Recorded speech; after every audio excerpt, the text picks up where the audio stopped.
السلام عليكم. باكستان waa wadanka kaliya ee muslim ah oo haysta hubka khatarta badan ee nuclear-ka isla markaana waxaa gumaystay dalkaas gumaystihii weynaa ee Ingiriiska kaasi oo kala qaybiyay xuduudaha dalkaas gaar ahaan gobolka Kashmir oo ay ilaa hadda isku haystaan dowladda Hindiya taasi oo sababtay in ay ku dagaalamaan dhowr jeer kusoo dhawaada daawadayaal mowduucana maanta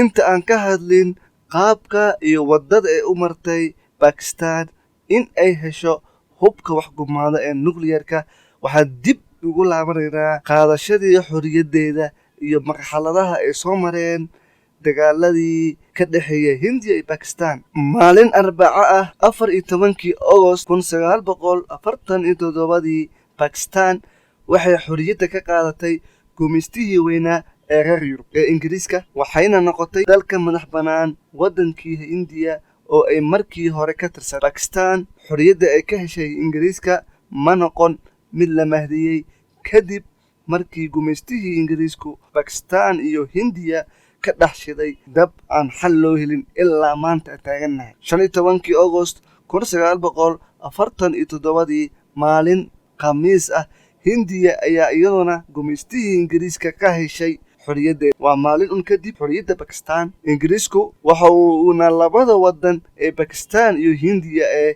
ka dhexaysiiyay lahaanshiyaha maamulidda milkiyadda gobolka Kashmir oo ay aqlabiyadda ama dadka ugu badan ay yihiin dad Islaama oo Pakistaaniyiin ah taasoo soo dedejisay in Pakistan iyo Hindiya ay 3 jeer wada galaan dagaalo lagu hoobtay oo salka ku haya maamulidda iyo lahaanshiyaha gobolka Kashmir.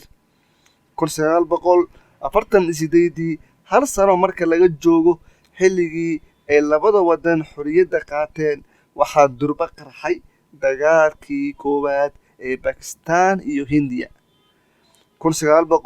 1965 7 sano kadib dagaalkii koowaad haddana waxaa dib u qarxay dagaalkii labaad ee Pakistan iyo Hindiya dhexmara kaasoo isna salka ku hayay arrimaha gobolka Kashmir. 1971 Pakistan iyo Hindiya mar saddexaad waxa ay wada galeen dagaalkii saddexaad ee labadaas wadan dhexmara waxaana dagaalka militariga Hindiya u adeegsadeen ciidamada Pakistan bam laga sameeyay hubka wax gumaada ee nuclear-ka taasoo keentay in loo awood sheegto oo laga xoog badiyo laga gacan sareeyo militariga Pakistan. kumanaan qof ayaa ku baaba'ay dagaalkaasi oo ka tirsan labada dhinac waxaana ku burburay hanti aan cadad iyo tiro lahayn waana dagaalkii ugu xumaa ee labada wadan ay wada galaan. halkaas waxaa ka bilaabatay colaad hor leh aan dhammaad lahayn iyo xumaan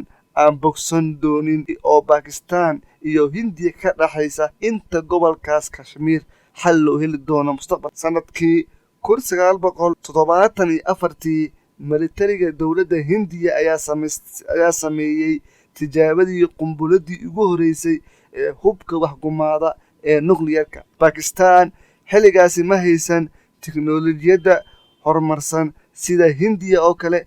reer Pakistan dowladda iyo shacabba waxaa la soo darsay rajabeel iyo wejigabax ay ka qaadeen tijaabada hubka nuclear-ka ee tijaabisay dowladda Hindiya taasoo ka dhalatay awoodda nuclear-ka Hindiya heshay oo ay Pakistan haysan xilligaasi oo colaad labada wadan maraysay meesha ugu xumayd. Pakistaaniyiintu xilligaas waxay isku arkeen kuwa laga awood badiyay aan la dagaalami karin dalka kasoo horjeeda Hindiya. haddaba su'aasha isweydiintu mudan waxay tahay sidee ku heshay Pakistan hubka wax gumaada ee nuclear-ka. waxaan ka hadli doonaa qaabka ay ku heshay Pakistan hubka nuclear-ka. saaxiibayaal waxaa u soo baxay Pakistan geesigan ayaa ka soo baxay magaalada qadiimiga ah ee Babul ee wadanka Hindiya halkaas oo uu ku dhashay sanadii 1936 xilligaas oo Hindiya iyo Pakistan aysan kala go'in. magaciisu waxaa la yidhaahdaa doctor cabdiqaadir khan. waa caalim ku xeel dheer cilmiga fisigiska, waana aabihii lahaa hindisida iyo naqshadeynta hubka waxgumaada ee nukliyeerka ee Pakistan. doctor cabdiqaadir khan waa caalimkii ugu horeeyey ee islaam ah ee sameeya ama qarxiya qunbulada hubka waxgumaada ee nukliyeerka. qaybta labaad la soco. asalaamu calaykum waraxmatullaahi tacaala wabarakaatuhu. nukliyeerka. qaybta labaad la soco. asalaamu calaykum waraxmatullaahi tacaala wabarakaatuhu.